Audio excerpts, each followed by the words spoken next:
পরমার মা সুদীপাকে চড় মারতে গেলে বাধা দিয়ে প্রতিবাদ করল আদিত্যর বড় মা গায়ত্রী দেবী।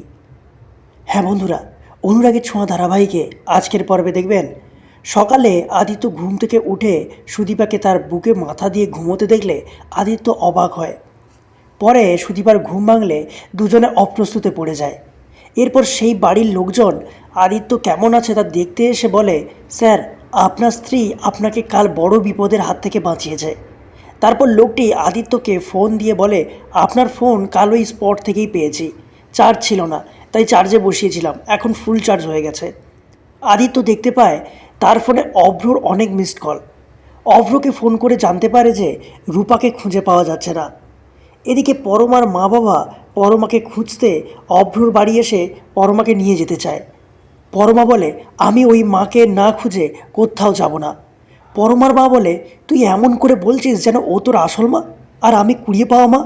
অভ্র বলে, পরমা, তোমার যদি ভালো না লাগলে তুমি নিজের বাবা মার হাত ধরে এই বাড়ি থেকে বেরিয়ে যাও। পরমা চলে যেতে চাইলে সুদীপা তার হাত ধরে নেয় আর বলে, তুমি কেন এখান থেকে চলে যাবে?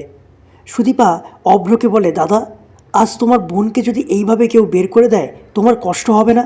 তোমার খারাপ লাগবে না? তুমি একবারও আটকাবে না? পরমার মা পরমাকে নিয়ে যাওয়ার চেষ্টা করলে সুদীপা পরমার মায়ের হাত ধরে বলে, আমি প্লিজ আপনাকে অনুরোধ করছি, ওকে নিয়ে যাবেন না। পরমার মা বলে, তোমার সাহস তো কম নয়, এসেছো তো ওই রাস্তা থেকে। তারপরেও সুদীপা জোর করতে থাকে। আর তখনই পরমার মা চড় মারার জন্য হাত তোলে, কিন্তু হাতটা ধরে ফেলে গায়ত্রী দেবী। আর এটা দেখে সবাই অবাক হয়ে যায়। গায়ত্রী দেবী বলে, সুদীপা আমার বাড়ির বউ, তাই ওকে শাসন করার অধিকার শুধু আমার আছে। কিন্তু আপনি কোন অধিকারে শাসন করেন?